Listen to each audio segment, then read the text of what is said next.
Bismillahirrahmanirrahim. Assalamualaikum warahmatullahi wabarakatuh. Puji syukur kita panjatkan atas kehadirat Allah Subhanahu wa Ta'ala, karena berkat limpahan rahmat dan taufiknya sehingga kita masih diberikan kesehatan dan kesempatan untuk menyelesaikan tugas pembuatan video mata kuliah Kebudayaan Sutra. Ucapan terima kasih kami kepada dosen pengampu mata kuliah Kebudayaan Sutra yang terhormat Ibu Kristianti SPD MHUM atas arahan dan bimbingannya. Baiklah, kami dari kelompok 2 dengan materi unsur kebudayaan suku Tolaki beranggotakan 12 orang. Sebagai pemateri pertama, perkenankanlah saya Gita Anggraini Maho dengan NIM N1D1 19027 untuk menjelaskan mengenai ciri khas bahasa Tolaki serta bahasa Tolaki dan persebarannya. Ciri khas bahasa Tolaki adalah ciri-ciri fonologi bahasa Tolaki menunjukkan bahwa bahasa ini merupakan bahasa vokalis. Hasil penelitian menunjukkan bahwa fonem vokal dalam bahasa Tolaki terdiri atas 5 vokal. Materi selanjutnya bahasa Tolaki dan persebarannya. Bahasa Tolaki adalah salah satu bahasa yang tergolong dalam keluarga bahasa Bungkulaki. Dalam keluarga bahasa itu termasuk pula bahasa Mori. Bahasa Tolaki bersama dengan bahasa Mambute, Landawe, Mornene, dan bahasa Lainui termasuk kelompok bahasa Bungku. Sedangkan bahasa Tolaki itu sendiri mempunyai paling sedikit 2 dialek, yaitu dialek bahasa Konawe dan dialek bahasa Mekonga. Bahasa Mori terdiri atas bahasa-bahasa di sekitar Danau Matana. Penduduk yang berbahasa Tolaki sebagai cabang dari keluarga bahasa Bungkulaki yang berpusat di wilayah sekitar Danau Matana. Bergeser ke arah selatan di hulu sungai Lasolo dan Konaweha yang mula-mula berlokasi di Andolaki, lokasi pemukiman pertama orang Tolaki. Selanjutnya bahasa ini bergeser ke timur sampai di pesisir sungai Lasolo dan sungai Lalindu di kecamatan Asera, ke tenggara sampai di wilayah-wilayah kecamatan Mewewe, Tirawula, Lambuya, Unaha, Wawotobi, Lasolo, Sambara, Mandonga, Kendari, Ranomoto, Unggalupu, Pinanggea, Moramo, dan Wowonii, ke selatan sampai di wilayah kecamatan Wundulako dan Kolaka, dan ke barat sampai di wilayah kecamatan Lasusua dan Paku. Sekian dari saya, materi selanjutnya akan dijelaskan oleh rekan-rekan saya. Bismillahirrahmanirrahim. Assalamualaikum warahmatullahi wabarakatuh. Perkenalkan, nama saya Risma Aprila Arifin. Di sini saya sebagai pengganti saudara saya yaitu Arif Rahman Hakim karena beliau dalam keadaan sakit. Di sini saya akan membahas mengenai slide pertama, yang mana itu penggunaan bahasa Tolaki dan penggolongannya. Oke. Ditinjau dari segi lapisan sosial pemakainya, dalam bahasa Tolaki seperti juga banyak bahasa yang lain tampak bervariasi ke dalam beberapa gaya. Orang Tolaki sendiri membedakan adanya 3 jenis bahasa Tolaki, yaitu Tulura Anakia, artinya bahasa golongan bangsawan, Tulura Lolo, bahasa golongan menengah, dan Tulura Ata, bahasa golongan budak. Bahasa golongan bangsawan adalah bahasa yang dipakai dalam berkomunikasi antara sesama golongan bangsawan. Jikalau seorang dari golongan menengah atau dari golongan budak berbicara yang ditujukan kepada seorang golongan bangsawan, maka ia juga menggunakan kata-kata dalam bahasa bangsawan. Contoh bahasa bangsawan misalnya perkataan Ipe taliando ingomiu mumbeihi, artinya wahai engkau yang dipertuan, dipersilakan mengisi. Maksudnya silakan makan. Jika kata silakan makan ini diucapkan dalam bahasa golongan menengah yang dilakukan oleh seorang golongan menengah untuk sesamanya, maka akan demikian leundo ponga, artinya marilah makan. Contoh lain ipeka tu ingomiu mekoli, yang mana artinya Silahkan Tuan naik ke ranjang untuk beristirahat. Maksudnya tidur. Jika kata tidur ini diucapkan dalam bahasa golongan menengah, maka akan berbunyi lakoto poiso, artinya pergi tidur. Bahasa bangsawan ini dalam wujudnya penuh dengan aturan sopan, santun. Bahasa ini juga disebut bahasa mombo kulaloi, yang artinya melebihkan atau meninggikan. Bahasa mombe owose artinya membesarkan. Bahasa metabea artinya memohon. Dan bahasa mombo naako artinya menghargai. Bahasa bangsawan pada hakikatnya adalah pelahiran suatu pandangan yang melihat golongan bangsawan sebagai manusia yang lebih dalam banyak hal karena darah keturunannya, ilmunya, dan kekuasaannya yang lebih tinggi. Bahasa golongan menengah adalah bahasa yang dipakai di kalangan umum masyarakat, berbeda dengan bahasa golongan bangsawan yang penuh dengan perasaan melebihkan, meninggikan, membesarkan. Pada bahasa ini antara pembicara dengan pendengar tak ada perbedaan derajat meskipun berbeda umur dan status sosial dalam masyarakat. Contoh bahasa golongan menengah misalnya leunde atau pongga, artinya mari kita makan. Aku tomo iso, artinya saya sudah akan tidur. Imbe nggo lako amu, artinya kemana hendak kau pergi. Nah, pembahasan yang kedua, saya akan bahas mengenai bahasa tolaki sebagai alat ekspresi dan komunikasi dan hubungannya dengan kalo. Bagaimana sekarang hubungan antara bahasa tolaki dengan bahasa lambang, yaitu bahasa kalo yang telah disebut di atas, yang saya sebut tadi. Hubungan antara asas bahasa tolaki itu dengan kalanya menurut hemat saya sebaiknya dilihat dari dua segi, yakni segi bahasa sebagai alat ekspresi dan segi bahasa sebagai alat komunikasi. Bahasa kalo sebagai bahasa simbolik adalah ekspresi orang tolaki mengenai segala sesuatu yang dipersepsikan sebagai sepotong rotan yang dibentuk menjadi lingkaran dengan kedua ujungnya diikat dengan suatu simpul. Bentuk lingkaran atau bulat ini adalah gambaran segala sesuatu yang bulat dan mulai menciptakan oleh penciptanya, yang selanjutnya mengalami perubahan dari yang bulat menjadi terbagi-bagi ke dalam unsur-unsur.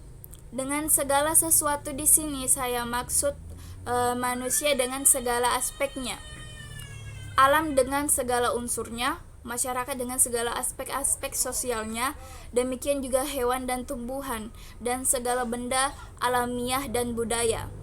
Menurut orang tolaki, unsur-unsur dari segala sesuatu tersebut di atas masing-masing pada dasarnya hanya terdiri atas 2 atau 3 unsur. Adapun unsur-unsur yang terdiri atas 4, 5 dan seterusnya, kata orang tolaki, hal itu merupakan penjabaran dari unsur-unsur dasar 2 dan 3 di atas yang tadi saya sebutkan. Namun segala sesuatu tersebut terdiri dari unsur-unsur, tetapi kata mereka, hal itu tidak harus dipisah-pisahkan, melainkan harus dipandang sebagai satu kesatuan yang bulat, yang satu saling mengikat yang lain. Bentuk-bentuk ekspresi inilah yang disimpulkan oleh orang tolaki di dalam kalonya. Kalo sebagai alat komunikasi adalah alat yang dipakai oleh orang tolaki dalam berkomunikasi secara timbal balik antar orang, seorang, keluarga dan keluarga, golongan dengan golongan dalam konteks kehidupan sosial dan dalam berkomunikasi dengan unsur-unsur alam dan lingkungan sekitarnya serta dengan dunia gaib.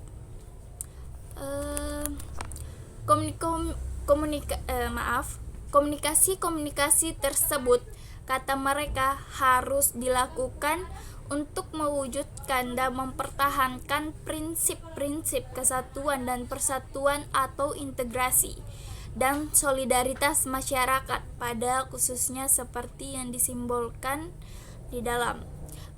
Kalau itu sendiri, agar tidak timbul oposisi dan ketidakserasian dalam tata kehidupan mereka sehari-hari sebagai suatu masyarakat.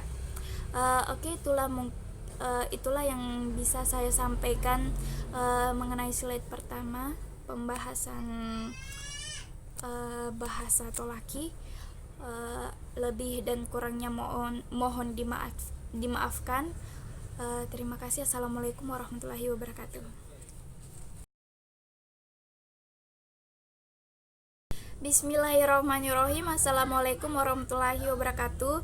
Perkenalkan, nama saya Risma April Arifin selaku pemateri ketiga akan membahas mengenai slide kedua, yang mana itu membahas mengenai mata pencaharian orang Tolaki. Nah, corak kehidupan ekonomi orang Tolaki itu, mata pencaharian pokok orang Tolaki adalah bercocok tanam di ladang, menanam padi di sawah, berkebun tanaman jangka panjang, beternak kerbau, dan lain-lain.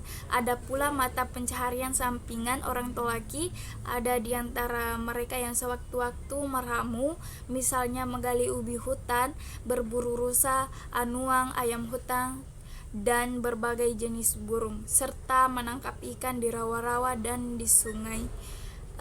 Yang pertama saya akan membahas mengenai bercocok tanam di ladang. Padi ditanam pada umumnya di ladang. Pengolahan tanah untuk suatu ladang, penanaman padi dilakukan secara berpindah-pindah pada lokasi-lokasi yang dipandang subur dan dapat menghasilkan produksi yang diharapkan. Pengolahan melalui proses tertentu secara tradisional, yakni melalui apa yang mereka sebut mosaleh, memotong rumput dan akar, munduehi atau menebangi pohon, intimu atau membakar, moenggai atau membersihkan sisa ranting dan akar yang tidak ikut terbakar, inewala yang artinya memagari keliling ladang. Ada juga molcisu. Molcisu itu artinya menanam dengan sistem menugal. Ada juga hiosaira, artinya membersihkan tanaman dari rumput dengan sistem menyabit. Ada juga meyeya inimo, yang artinya menjaga tanaman pada padi dari hama ketika mulai berbuah sampai saat penuaian. Ada juga mosowi. Mosowi itu artinya menuai padi. Ada juga molonggo yang artinya menghitung jumlah padi. Ada juga yang terakhir itu wiso ialah artinya menyimpan padi di lumbung. Baru yang kedua, menanam padi di sawah, sistem orang Tolaki, yaitu kecuali menanam padi di ladang, ada pula orang Tolaki yang menanam padi di sawah. Sawah hanya terdapat di Lambuya, di Rate-Rate, di Tonondo, dan di Mowewe. Namun kini setelah pemerintah membangun irigasi di beberapa tempat, antara lain di Puunggalaku, di Ameroro, di Wundulako, orang Tolaki mulai lebih intensif belajar mengolah sawah, dan sementara itu pemerintah setempat telah melarang penduduk berladang liar yang belum sepenuhnya ditaati. Menanam padi di sawah bagi orang Tolaki belumlah merupakan pekerjaan yang menarik dibandingkan dengan adat mereka untuk bercocok tanam di ladang. Mereka tidak begitu tahan berdiri di tengah sawah untuk mencangkul dan membuat pematang. Belum banyak dari mereka sebagai penggarap tanah sawah yang pandai menggunakan bajak yang ditarik oleh kerbau dan sapi. Mereka pada umumnya menggarap sawah tada hujan atau sawah pasang surut. Penggunaan tenaga gotong royong dalam proses kegiatan pengolahan tanah sampai pemetikan hasil hanya tampak pada penanaman bibit dan pada penuaian padi. Tenaga pria mencangkul dan membajak tanah, tenaga wanita menghambur dan menanam bibit serta menuai padi. Namun kadang-kadang pria ikut membantu juga dalam itulah sistem menanam padi di sawah orang Tolaki. Sistem orang Tolaki dalam menanam padi di sawah. Selanjutnya saya akan membahas mengenai berkebun tanaman jangka panjang dalam sistem orang Tolaki. Sebagai makanan tambahan selain beras, orang Tolaki juga menanam sagu atau Metroxylon sp. Sagu ditanam pada tanah-tanah berlumpur di pinggir-pinggir sungai dan rawa. Proses pemeliharaannya sangat mudah. Tanaman baru diberi pagar per pohon untuk menghalangi gangguan babi. Setelah tumbuh dan mulai berbatang, tidak lagi diperlukan pagar, tetapi cukuplah dibersihkan rumput di sekitar pohon. Baru berikutnya yaitu berburu dan beternak. Untuk bahan protein, mereka memelihara ternak kerbau, kambing, dan ayam. Di samping menangkap ikan di rawa-rawa dan di sungai, berburu rusa atau anuang serta menangkap unggas seperti ayam hutan dan berjenis-jenis burung yang dapat dimakan. Kuda dipelihara untuk angkutan dan sebagai kuda tunggangan, juga digunakan untuk berburu rusa. Anjing dipelihara semata-mata untuk berburu, kini telah banyak dipelihara sapi dan itik. Selanjutnya itu meramu. Pada musim-musim kekurangan makanan, orang Tolaki mengolah sejenis ubi hutan yang disebut wikoro atau gandung. Ubi gadung ini tidak ditanam tetapi tumbuh sendiri di hutan.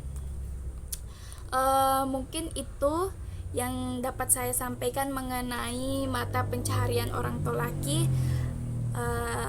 Lebih dan kurangnya mohon dimaafkan. Terima kasih. Assalamualaikum warahmatullahi wabarakatuh. Assalamualaikum warahmatullahi wabarakatuh. Terima kasih atas kesempatan yang telah diberikan kepada saya untuk melanjutkan pemaparan materi mengenai pembahasan kebudayaan suku Tolaki. Langsung saja, klasifikasi dua pada manusia. Mula-mula mereka membagi manusia ke dalam dua unsur, yakni okanda, tubuh kasar dan jasmani, dan penao, tubuh halus, jiwa dan rohani.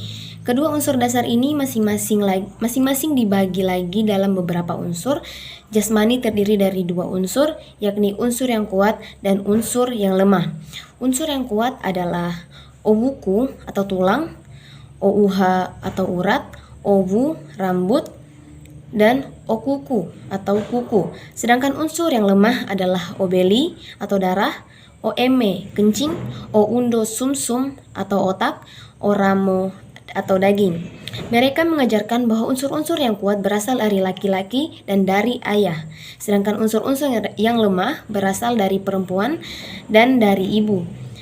Dan bahwa kedelapan unsur ini diikat, dipertemukan dan dipersatukan oleh oani atau kulit. Demikian halnya dengan tubuh halus atau rohani terdiri dari pombangudu atau pemikiran, pombenasa perasaan, ponggu, penglihat, dan pombadea, pendengaran, poai, penciuman, dan ponaminami, rasa lidah, poehe, kehendak, dan pembawa, atau pengingat. 4 unsur pertama adalah aspek laki-laki dan 4 unsur berikutnya adalah aspek perempuan. Kedelapan unsur rohani ini diikat, dipertemukan, dan dipersatukan oleh ate pute atau hati nurani. Adapun kulit yang mengikat 8 unsur jasmani dan hati nurani yang mengikat 8 unsur jiwa adalah berasal dari laki-laki, yaitu ayah. Secara hakiki, mereka menyebutkan unsur-unsur rohani berasal dari Tuhan, Allah Subhanahu wa Ta'ala. Itulah sebabnya mereka berkata, Olima ari ine ama, o amba ari ine ina, o sio ari ine ombu Allah Ta'ala. Yang artinya 5 unsur dari ayah, 4 unsur dari ibu, 9 unsur dari Allah Ta'ala. Mereka juga mengenal adanya klasifikasi 2 pada bagian luar tubuh manusia, yakni yang pertama, ihana di kanan, imoeri di kiri, iraal di depan, ibunggu di belakang, iwawo di atas, ilolu di bawah, iluara di luar, iuni di dalam. Semuanya terdiri dari 8 unsur yang diikat, dipertemukan, dan dipersatukan oleh opuhe atau pusat di perut. Juga unsur-unsur kanan, depan, atas, luar, yaitu aspek-aspek laki-laki, sedangkan unsur-unsur kiri, belakang, bawah, dan dalam adalah aspek-aspek perempuan. Unsur kulit yang mempersatukan ke-8 unsur jasmani, demikian juga unsur hati nurani yang mempersatukan 8 unsur rohani, dan unsur pusat yang mempersatukan 8 unsur bagian luar tubuh manusia. Ketiga-tiganya diikat,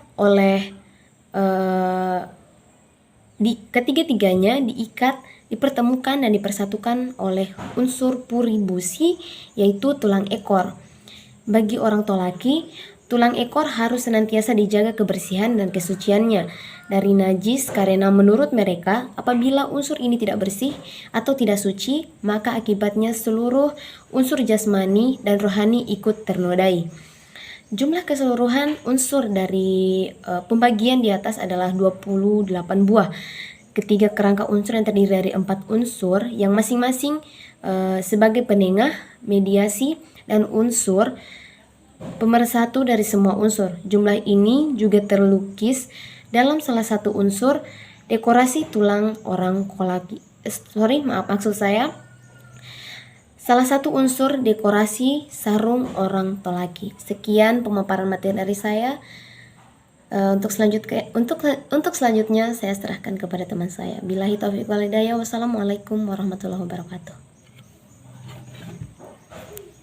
Assalamualaikum warahmatullahi wabarakatuh.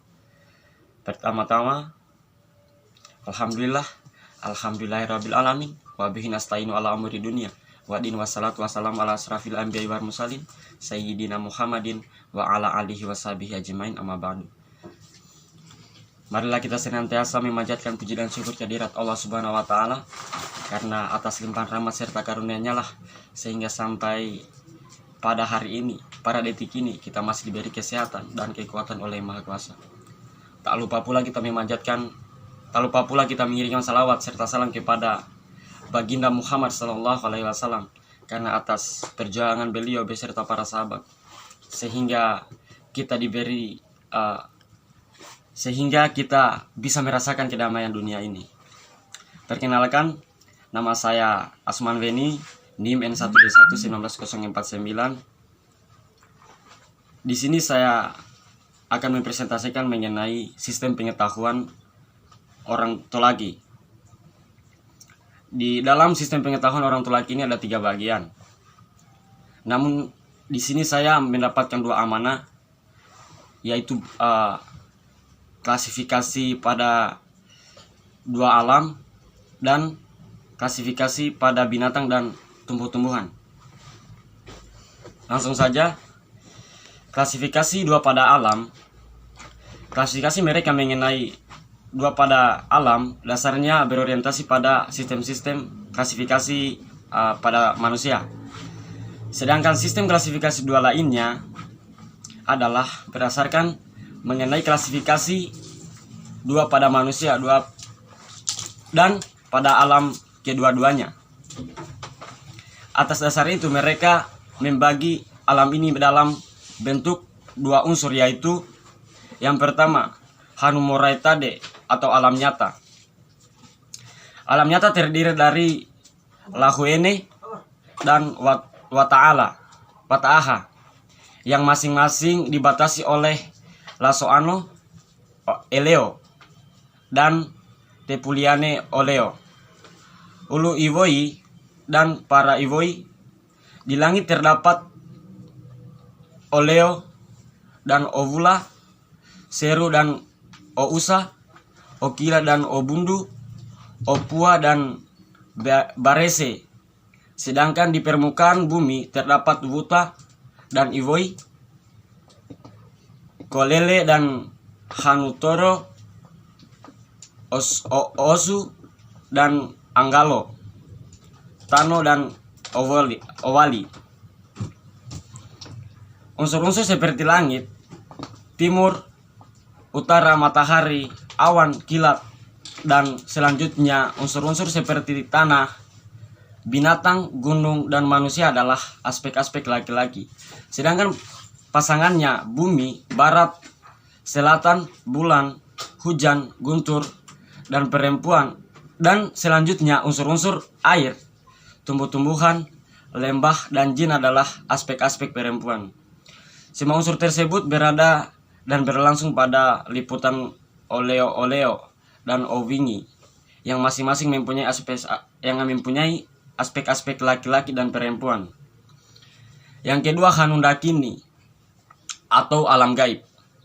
Kebudayaan Tolaki membagi alam gaib atas unsur-unsur Sangyambu dan Guruno Ovula, Sangyano, Wanua, Ilosoano Oleo, dan Sangya I Topuliono Oleo, Sangya I Ulu Ivoi, dan Sangya I Para Ivoi, Sangya I Puti Wuta, dan Sangya I Asaki Dahi I Naambang Ikia. Dewa langit, dewa timur, dewa di utara, dan dewa di dasar bumi adalah dewa-dewa yang dipandang sebagai aspek laki-laki, dan pasangannya dewa bumi, dewa di barat, dewa di selatan, dan dewa di seberang laut adalah aspek perempuan. Kedelapan dewa tersebut berada di bawah kekuasaan Ombu Semena dan Ombu Allah Ta'ala. Seperti halnya unsur-unsur dan klasifikasi pada manusia yang saling dipertentangkan satu sama lain karena unsur-unsur itu berbeda dari segi bentuk, sifat, status, dan fungsinya. Begitu pula unsur-unsur dari klasifikasi dua pada alam langit dan bumi dipertentangkan karena berbeda bentuknya. Yang satu melengkung ke bawah dan yang lain rata. Yang satu berwarna putih dan dan satu lagi berwarna hitam. Yang satu berfungsi melindungi dan yang lain mendukung. Bagian kedua, klasifikasi dua pada binatang dan tumbuh-tumbuhan. Kategori laki-laki dan perempuan juga nyata dalam dunia binatang, seperti Odahu dan Ondonga dan Omeo dan Doeke, Osingo dan Omamu, Bekeo, Bokeo dan Ohada, Kovuha dan Ovula, Daria dan Suai, Onaha, Rarano dan Tovoa, kata keduanya adalah kategori perempuan apabila kita menemukan tanaman atau tumbuhan yang sejenis, yang satu berbuah dan yang lain tidak, maka yang tidak berbuah dikategorikan sebagai laki-laki dan yang berbuah dikategorikan sebagai perempuan. Mungkin itu saja yang dapat saya sampaikan pada kesempatan kali ini. Lebih dan kurangnya mohon dimaafkan. Yang benar itu dari Allah Subhanahu wa taala, yang salah dari saya pribadi. Billahi taufiq wal hidayah. Wassalamualaikum warahmatullahi wabarakatuh. Bismillahirrahmanirrahim. Assalamualaikum warahmatullahi wabarakatuh. Perkenalkan, saya atas nama Marliana Stambuk N1D1 19.029. Saya dari kelompok 2 Kebudayaan Sultra. Di sini saya akan memaparkan materi tentang sistem sosial orang Tolaki. Secara historis, lembaga adat Kalosara merupakan landasan dasar dari keseluruhan sosial budaya. Orang Tolaki termasuk kepemimpinan, kaidah-kaidah hidup bermasyarakat, sistem norma-norma, sistem hukum, dan aturan lainnya. Di dalam kehidupan sosial orang budaya orang Tolaki sehari-hari secara umum baik merupakan rakyat biasa, sebagian seorang tokoh formal maupun non-formal. Nilai-nilai kepemimpinan yang terkandung dalam lembaga adat Kalosara persatuan dan kesatuan, kesenian dan keharmonisan, keamanan dan kedamaian, dan sebagainya. Lembaga Kalosara juga menjadi landasan kultural bagi setiap individu orang Tolaki di dalam menciptakan suasana kehidupan bersama yang aman, damai, serta di dalam menegaskan aturan baik berupa hukum adat maupun hukum negara. Karena itu, bagi orang Tolaki menghargai, mempermatkan, dan mensucikan kalau berarti mentaati ajaran-ajaran nenek moyang mereka. Apabila mereka berbuat sebaliknya, diyakini atau mendatangkan bala atau durhaka. Di mata orang Tolaki tradisional, Okambo dianggap sebagai tanah tanpa darah dengan sistem sosial yang relatif homogen serta dengan tingkat solidaritas sosial yang tinggi. Seluruh warga yang berada di wilayah ini berada dalam ikatan genealogis yang dekat, yakni seluruhnya merupakan anggota rumpun keluarga besar tertentu. Warga yang sedang berada atau berdiam di wilayah Okambo disebut istilah Manggambo, dan penghuni aslinya disebut dengan istilah Mutkambo.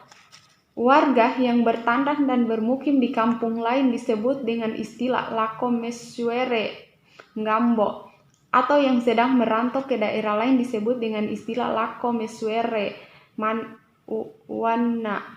Warga dari luar yang datang bertandang atau bermukim di wilayah Okambo sering disebut dengan istilah Toono Ari Suere Ngambo, atau pendatang dari kampung lain. Untuk sesama warga Tolaki atau Toono Leu, atau pendatang dari daerah lain, baik untuk sesama warga Tolaki maupun untuk warga migran. 1. Sistem kekerabatan. Dalam masyarakat Tolaki seperti pada semua masyarakat, sistem hubungan kekerabatan terjadi karena keturunan dan perkawinan. Lingkungan kerabat karena keturunan disebut meohai yang berarti saudara, anamotuo yang berarti hubungan orang tua, sedangkan hubungan karena perkawinan disebut pinatono yang berarti hubungan suami istri. Hubungan keluarga istri dan hubungan keluarga suami. Hubungan saudara tampak sebagai apa yang disebut mekotukambo atau hubungan saudara kandung yang terdiri 3 macam, yaitu 1. Meohai aso amma, yaitu hubungan saudara kandung seayah dan seibu. Meohai aso amma suere ina, yaitu hubungan saudara kandung seayah lain ibu. 3. Meohai aso ina suere amma, yaitu hubungan saudara kandung seibu lain ayah.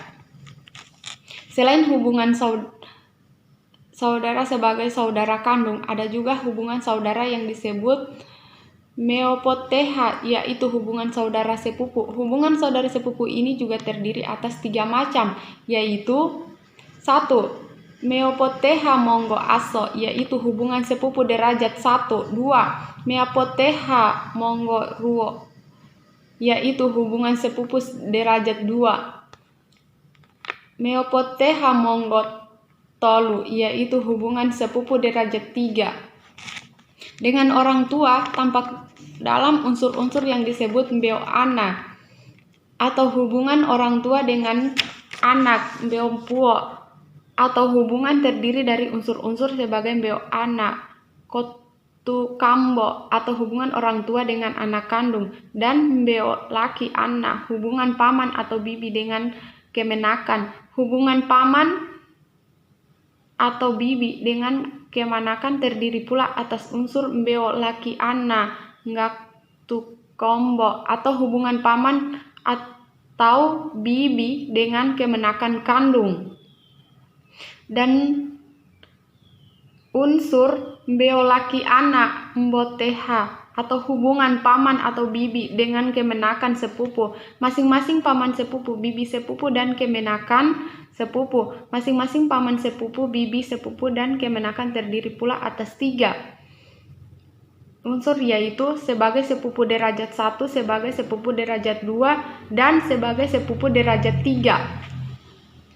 Selanjutnya, hubungan antara kakak dan nenek dengan cucu terdiri dari 3 tingkat, baik ke atas maupun ke bawah.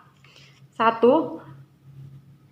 Meopu mbue, atau hubungan kakek nenek dengan cucu. Meopu tuko mbue tuko, atau hubungan piut dengan cicit. 3. Meopu sele mbu sele, atau hubungan buyut dengan cece. Menurut orang Tolaki, kakak atau nenek itu ada 7 lapis.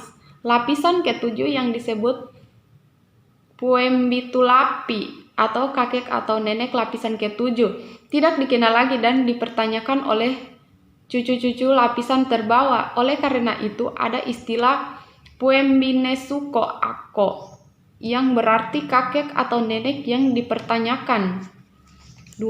Keluarga inti dan kelompok kekerabatan. Keluarga inti dan rumah tangga sebagai akibat dari perkawinan terjadi di keluarga inti, yang di dalam bahasa Tolaki disebut orapu, yang berarti rumpun pohon. Maksudnya adalah rumpun keluarga yang terdiri atas meowali mbo anak, atau ayah, ibu, dan sejumlah anak, termasuk di dalamnya ayah tiri, ibu tiri, dan anak tiri. Adanya kategori tiri ini adalah akibat dari seorang yang beristri lebih dari 1 dan atas akibat dari seorang janda yang kawin lagi. Adapun anak angkat yang disebut ananio ana, atau anak yang dipelihara sebagai anak kandung, dan segi-segi sosial tertentu dibedakan dari anak kandung sendiri. Itu saja materi yang dapat saya paparkan. Untuk materi selanjutnya akan dijelaskan oleh teman saya. Sekian dan terima kasih. Assalamualaikum warahmatullahi wabarakatuh.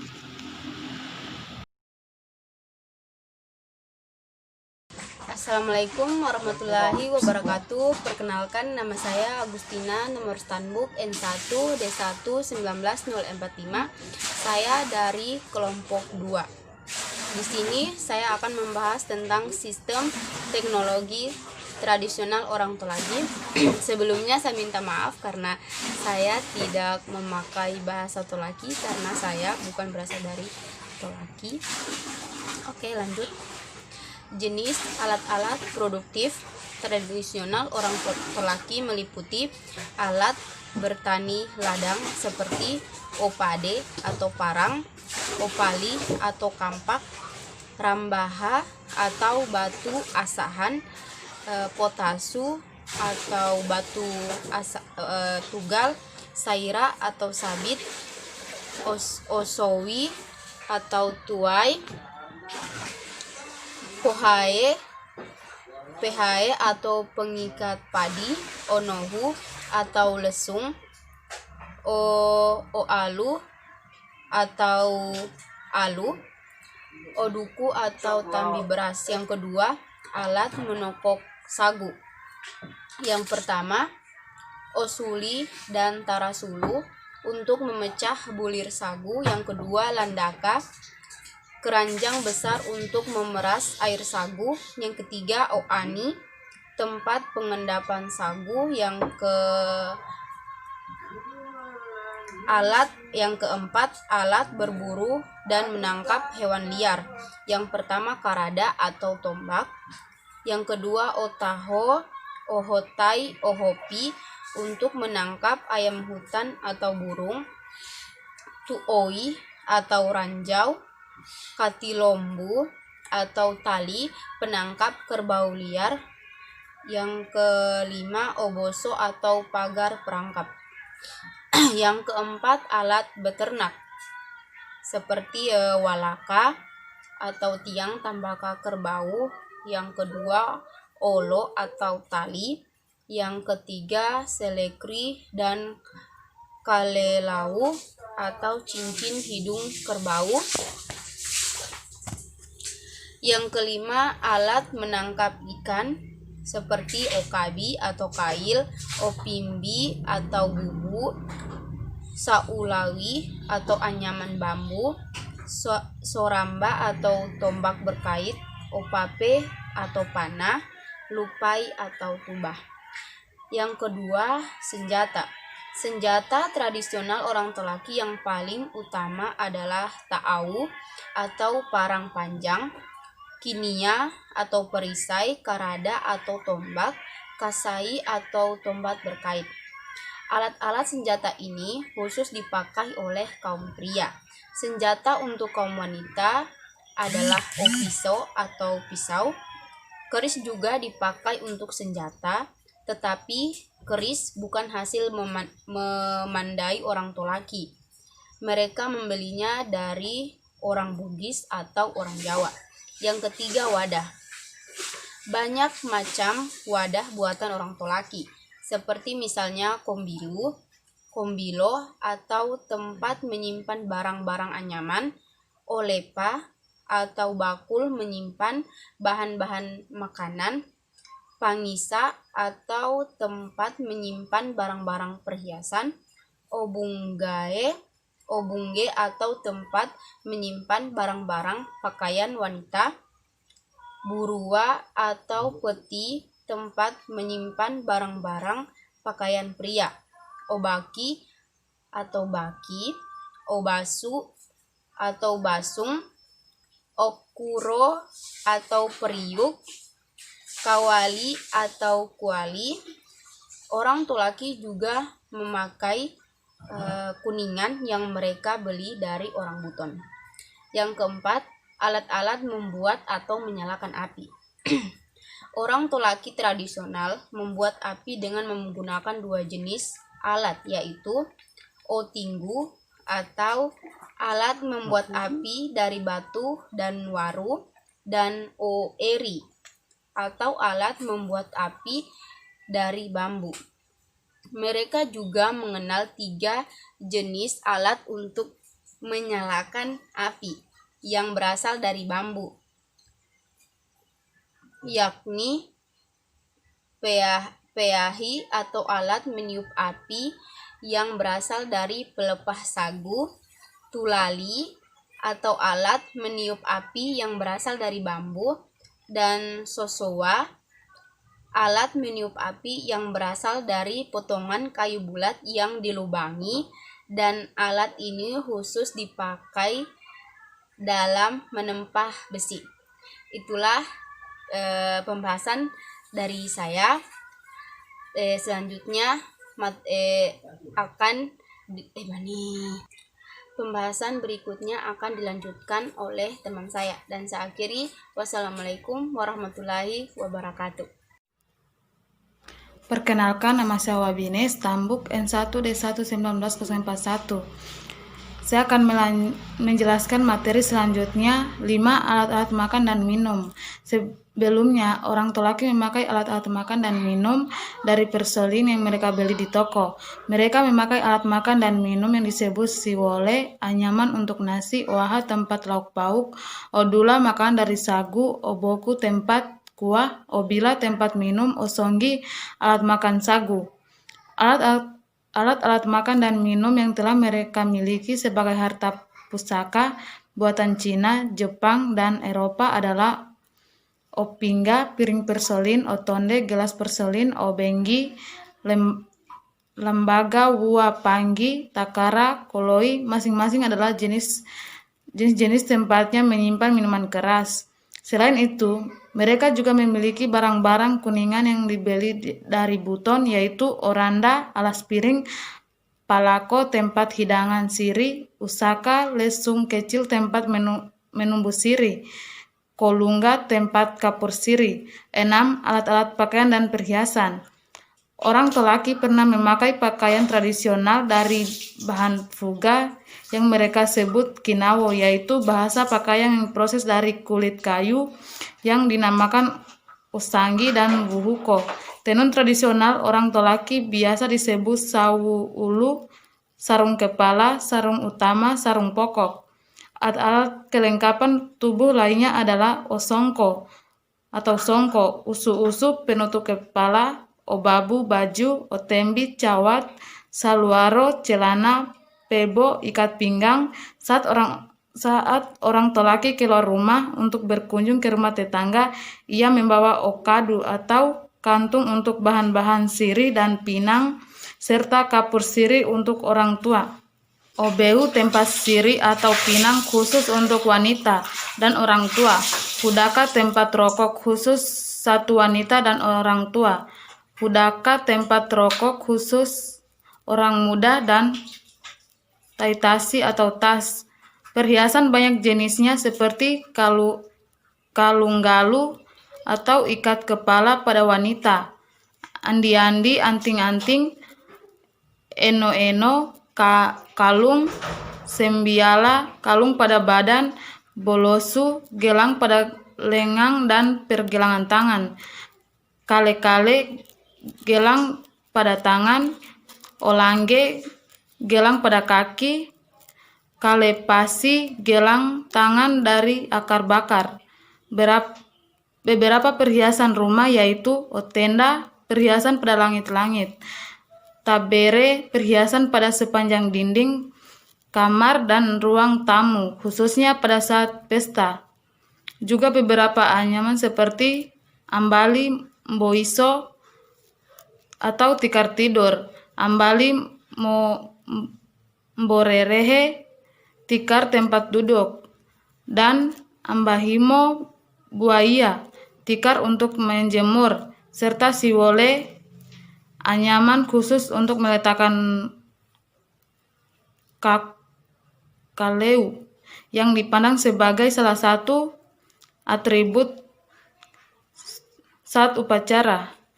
7. Alat-alat perlindungan. Beberapa alat perlindungan orang Tolaki adalah pineworu, tempat berlindung sementara, laika wuta atau pondok berlantai tanah di tengah ladang, oboru atau tudung, payung tempat berlindung yang dipindah-pindahkan, patande dengan oala, lumbung, dan laika rumah tempat tinggal, dan khusus untuk rumah istana raja disebut komali.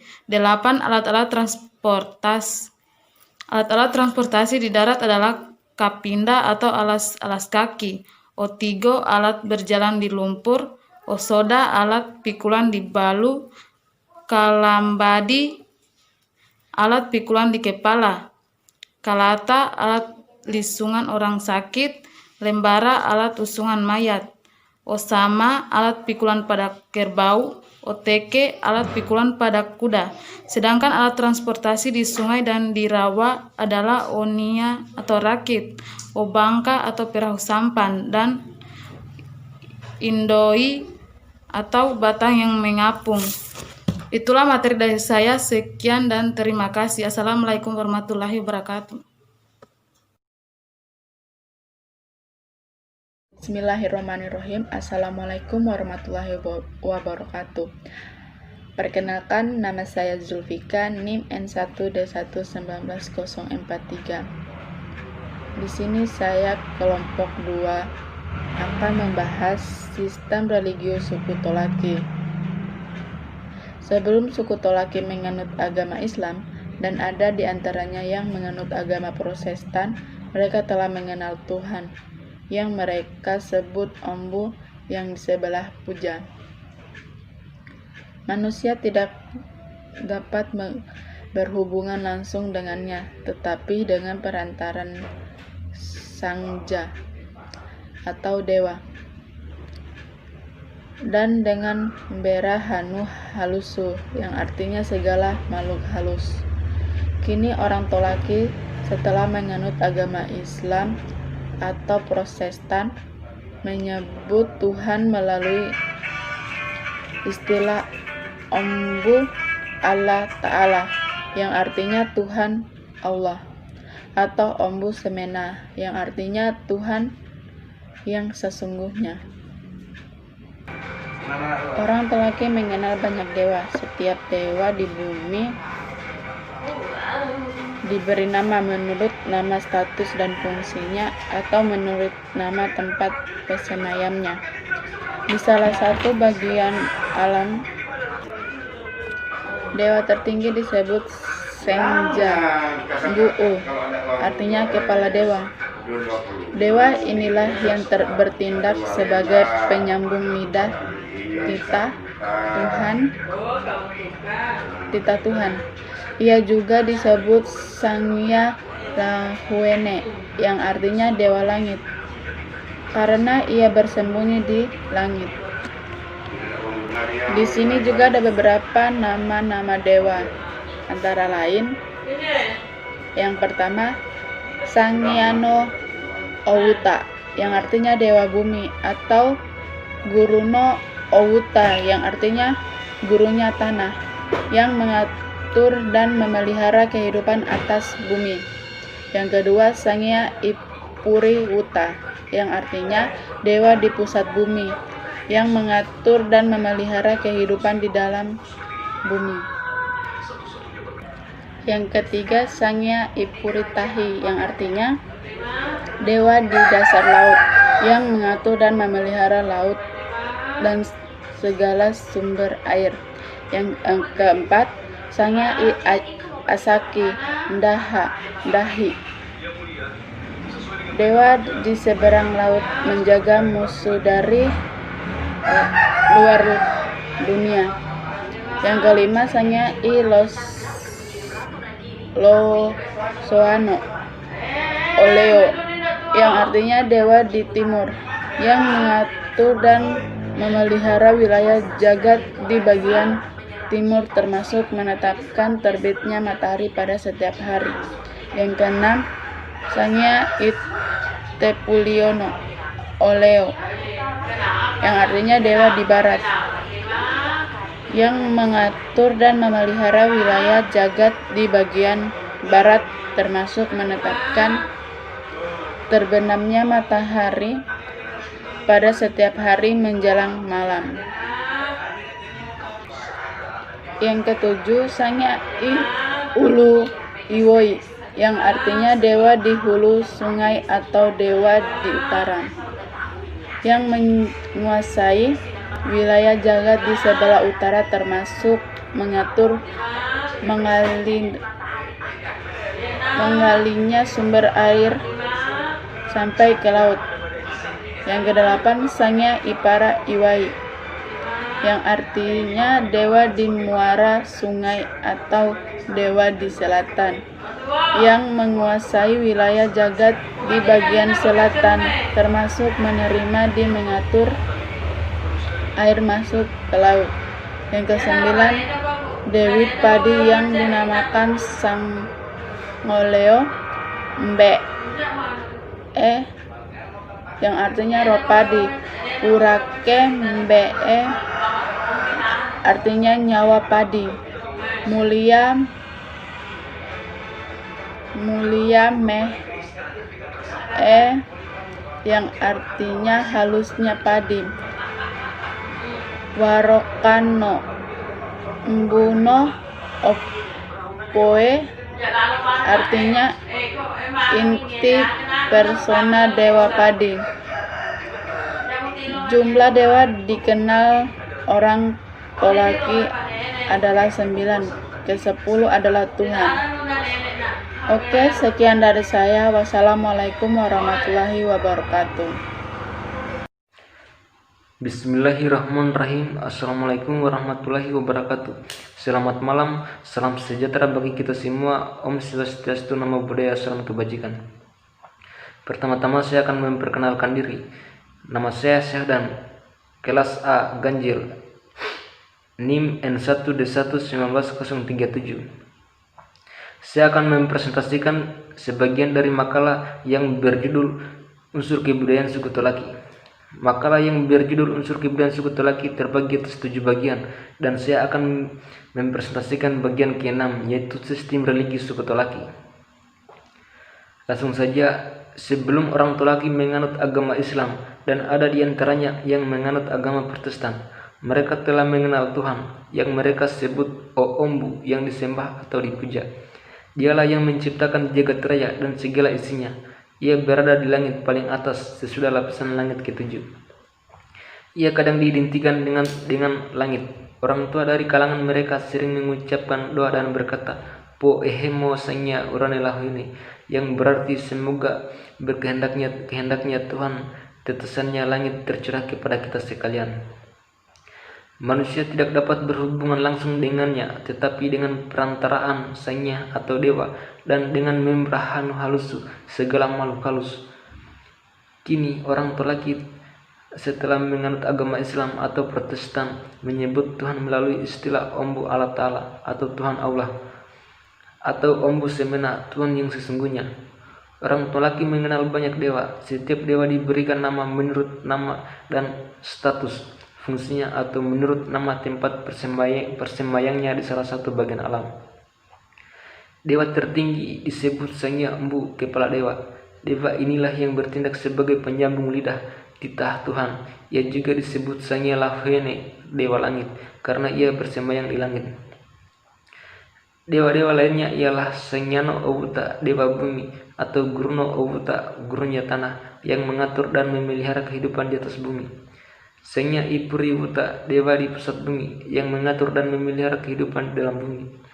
Sanya Ipuri Tahi, dewa di dasar laut, yang mengatur dan memelihara laut dan segala sumber air. Sanya Ipuri Tahi, dewa di dasar laut, yang mengatur dan memelihara laut dan segala sumber air. Sanya Asakindahi, dewa di seberang laut, yang menjaga musuh dari luar dunia. Sanya Ilaswano Oleo, dewa di timur, yang mengatur dan memelihara wilayah jagat bagian timur, termasuk menetapnya terbitnya matahari pada setiap hari. Sanya Itipliano Oleo, dewa di barat, yang mengatur dan memelihara wilayah jagat di bagian barat, termasuk menetapnya terbenamnya matahari pada setiap hari menjelang malam. Sanya Iulu Iwoi, dewa di hulu sungai atau dewa di utara, yang menguasai wilayah jagat di sebelah utara, termasuk mengatur mengalirnya sumber air sampai ke laut. Sanya Ipara Iwoi, dewa di muara sungai dan dewa di selatan, yang menguasai wilayah jagat di bagian selatan, termasuk menerima dan mengatur air masuk ke laut. Dewa padi yang dinamakan Sanggoleo Mbai, roh padi, Warakai Mbai, nyawa padi, Walia Mbai, halusnya padi, Warakano Ombuno Opai, inti persona dewanya padi. Jumlah dewa yang dikenal orang Tolaki adalah 9, ke-10-nya adalah Tuhan. Orang Tolaki meyakini bahwa segala sesuatu, baik makhluk hidup maupun benda, memiliki roh.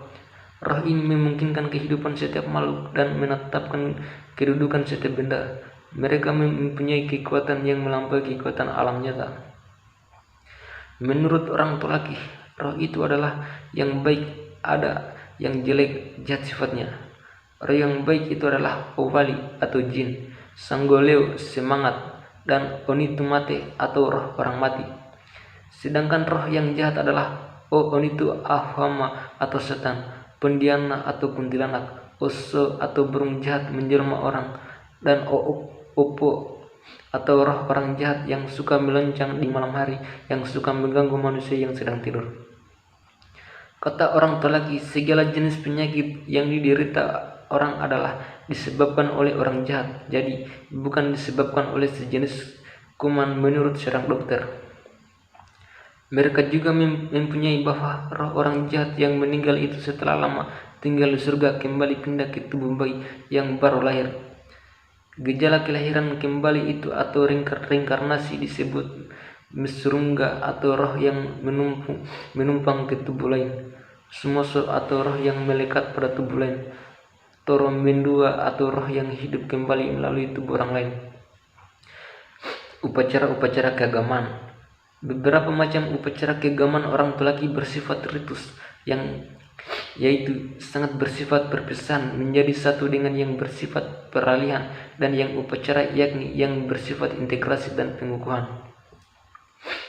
Upacara yang bersifat perpisahan menjadi satu dengan yang bersifat peralihan adalah musumbangkai, upacara kelahiran, mepukui, potong rambut, manggilo mesuna mewaka atau upacara sunatan, mateha atau upacara kematian, upacara pertanian yaitu merondu atau upacara pembukaan hutan perladangan, membontudu atau upacara penanaman padi di ladang, menuhu ndau atau upacara tahun perladangan, upacara tolak bala dan syukuran yaitu mususu tomboi-tomboi, menduhu bangga-bangga atau upacara pencegahan wabah penyakit, musehe atau upacara pesucian diri karena melanggar adat. Upacara yang bersifat integrasi dan pengukuhan adalah mepakawai atau upacara perkawinan, pembenturan mukole atau upacara pelatihan dan raja di zaman dahulu, membesara atau upacara penyambutan raja atau pejabat pemerintah, mengindora atau upacara perdamaian.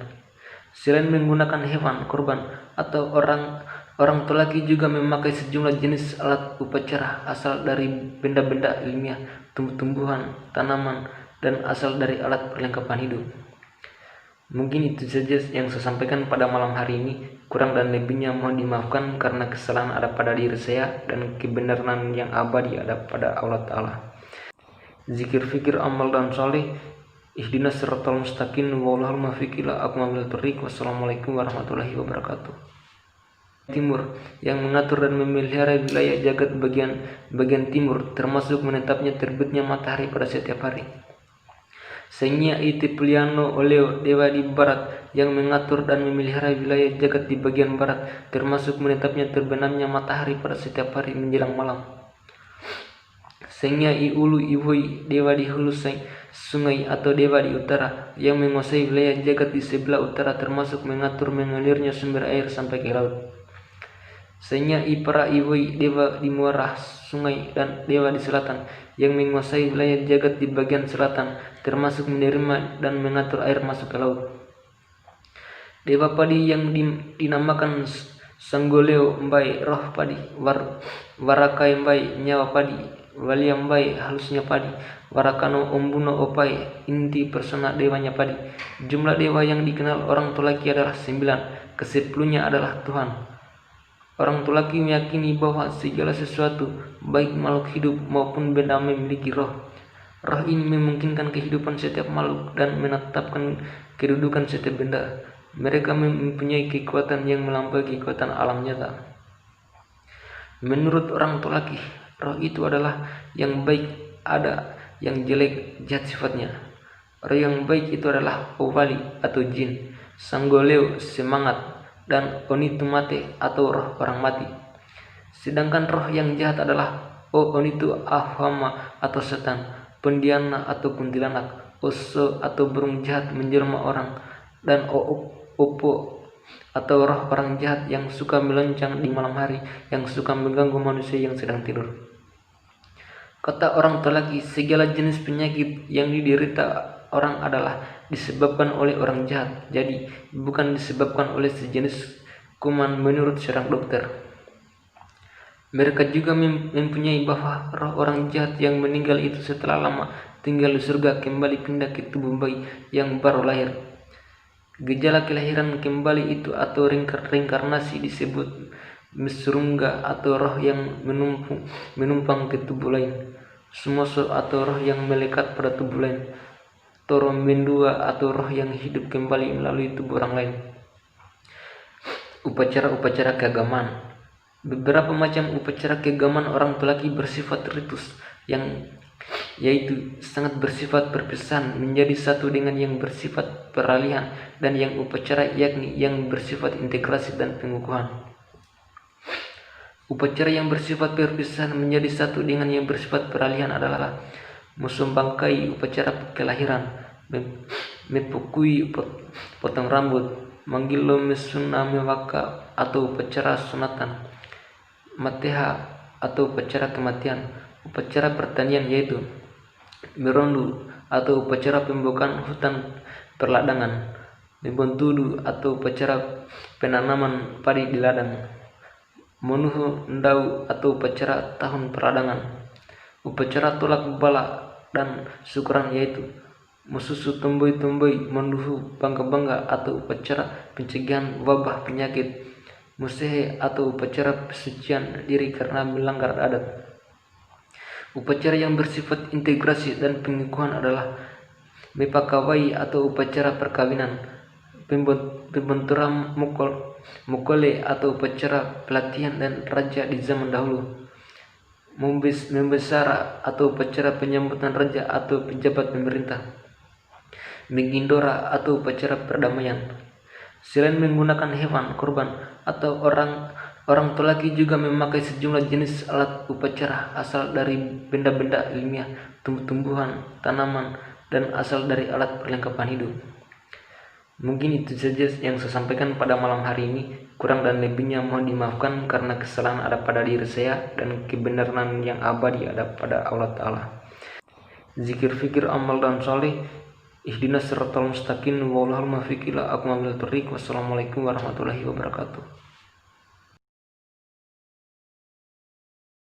Assalamualaikum warahmatullahi wabarakatuh. Di sini saya akan membacakan materi tentang sistem kesenian suku Tolaki. Yang pertama yaitu seni desain. Seni desain tradisional banyak tampak pada alat-alat perlengkapan hidup seperti pinisowi, yaitu desain segitiga. Desain segitiga tampak pada bumbungan rumah bagian depan dan bagian belakang, pada leher dan lengan baju, dan pada pinggir anyaman tikar. Berikutnya yaitu pineta ulumbaku, yaitu desain daun pakis. Desain daun pakis tampak pada anyaman wadakalo. Berikutnya pineta ulundono, yaitu desain kepala orang. Desain kepala orang tampak pada kain tabir dan pada perisai. Berikutnya yaitu silapa omba, yaitu desain segi empat. Desain segi empat tampak pada kain sarung bantal, pada kain sarung kasur, dan pada langit-langit kelambu. Berikutnya yaitu tina boriri, yaitu desain lingkaran. Desain lingkaran tampak pada tudung pemeleh sinar matahari dan pada tabung saji dan pada songkok.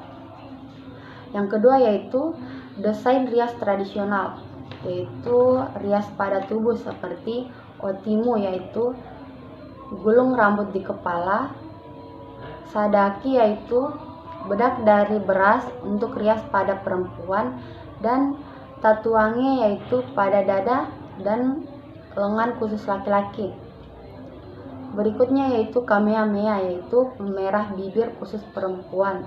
Tirangga, yaitu juga pemerah bibir khusus perempuan. Berikutnya rias pada pakaian seperti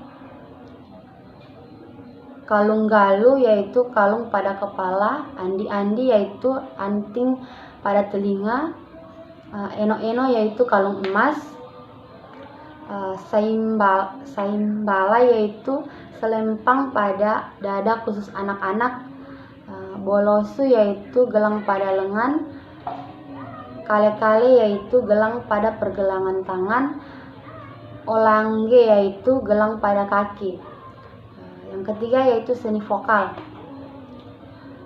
Seni vokal orang Tolaki dapat dikenal melalui lagu-lagu rakyat antara lain Huhu yaitu lagu untuk menidurkan anak. Berikutnya Oanggo yaitu lagu yang menggambarkan rasa kekaguman terhadap seseorang pemimpin atau mengandung nasihat atau patuhan. Berikutnya Tainango yaitu lagu yang melukiskan kisah kepahlawanan. Yang berikutnya Suasua yaitu lagu yang melukiskan rasa ingin berkenalan. Berikutnya Kabia yaitu lagu percintaan. Sekira itu saja, lebih dan kurangnya mohon dimaafkan. Wassalamualaikum warahmatullahi wabarakatuh. Seni vokal orang Tolaki dapat dikenal melalui lagu-lagu rakyat antara lain Huhu yaitu lagu untuk menidurkan anak. Berikutnya Oanggo yaitu lagu yang menggambarkan rasa kekaguman terhadap seseorang pemimpin atau mengandung nasihat atau patuhan. Berikutnya Tainango yaitu lagu yang melukiskan kisah kepahlawanan. Yang berikutnya Suasua yaitu lagu yang melukiskan rasa ingin berkenalan. Berikutnya Kabia yaitu lagu percintaan. Sekira itu saja, lebih dan kurangnya mohon dimaafkan. Wassalamualaikum warahmatullahi wabarakatuh. Bismillahirrahmanirrahim. Assalamualaikum warahmatullahi wabarakatuh. Perkenalkan, nama saya Syukur, NIM N1D1 19039, Prodi Sastra Indonesia, jurusan Bahasa dan Sastra. Saya dari kelompok 2 Kebudayaan Sultra. Di sini saya diamanahkan untuk menjelaskan sedikit kearifan lokal yang ada di suku Tolaki yang berkaitan dengan seni instrumental, seni karya sastra suku Tolaki, dan seni tari tradisional suku Tolaki. Baik, saya akan memaparkan atau membedah satu persatu tentang kearifan lokal yang saya sebutkan tadi. Pertama itu seni instrumental. Seni instrumental yang sering dimainkan dalam masyarakat suku Tolaki itu ada 4 macam. Yang pertama ore-orembondo. Ore-orembondo merupakan alat musik yang terbuat dari tembaga atau tulang yang sudah dilubangi dan diberi tali. Alat musik klasik ini biasanya dipakai oleh muda-mudi dalam pesta panen dan juga sebagai media ajang pencarian jodoh. Cara memainkannya sama persis seperti seruling, yaitu ditiup. Yang kedua adalah kandawuta atau yang biasa disebut dengan ambekeri. Alat musik ini terbuat dari kayu, tanah liat, rotan, dan pelepah sagu. Biasanya alat musik ini dimainkan 3 malam berturut-turut. Misalnya malam pertama 14 bulan di langit yang biasa disebut dengan melamba. Yang malam kedua 15 bulan atau yang biasa disebut dengan mata omehe, dan yang ketiga adalah malam ketiga adalah 16 bulan atau yang biasa disebut dengan tombera omehe. Yang ketiga adalah gong, dan yang keempat adalah dengung-dengung. Gong dan dengung-dengung saya kira saya tidak perlu jelaskan karena sudah sering kita lihat dan lumrah di kalangan masyarakat. Oke. Baik, kita melangkah pada kearifan lokal yang ketiga, yaitu seni karya sastra yang ada di Sulawesi Tenggara. Sebagai bagian dari Nusantara yang memiliki banyak budaya dan khazanah yang memiliki kearifan lokal, suku Tolaki juga mempunyai harta karun yang berbentuk sastra lisan. Misalnya seperti mosehe. Mosehe merupakan mantra dalam masyarakat suku Tolaki. Yang kedua adalah moanggo. Moanggo adalah sastra lisan yang dilantunkan mengikuti selingkungan syair. Dan yang ketiga adalah kinoho. Kinoho merupakan pantun yang dilantunkan dalam berbagai situasi dan kesempatan. Kali ini saya akan menyebutkan sedikit contoh dari kinoho itu sendiri. Ino wingi, ino susua, umur ronga tepotira, nino wingi teposua muaru-aru tetepora. Mungkin itu saja yang saya bisa sebutkan, hanya sedikit. Oke. Yang keempat adalah nyanyian rakyat. Nyanyian rakyat merupakan salah satu bentuk folklore yang beredar secara lisan pada masyarakat suku Tolaki. Oke, kita melangkah pada kearifan lokal yang ketiga, yaitu seni tari tradisional suku Tolaki. Tari tradisional yang terkenal di Sulawesi Tenggara adalah tarian lulo, khususnya di suku Tolaki. Tarian lulo ini memiliki sejarah tersendiri.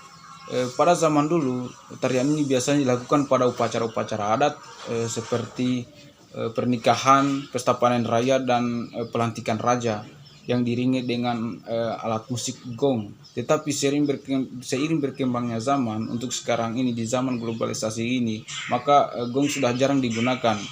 Sekarang yang banyak digunakan adalah alat musik dari bahan elektronik yang biasa disebut dengan elektron. Oke. Dan juga tari Molulo ini mempunyai filosofi tersendiri. Misalnya tarian Lulo ini biasa disebut dengan tarian persahabatan yang ditujukan pada remaja untuk ajang perkenalan, pencarian jodoh, dan mempererat tali persaudaraan. Cara memainkannya cukup mudah, tetapi agak susah sedikit. Cara memainkannya dengan cara bergandengan tangan dan membentuk lingkaran. Dan juga tari Molulo ini tidak dibatasi oleh golongan, mau kaya, mau miskin, mau tua, mau muda, boleh.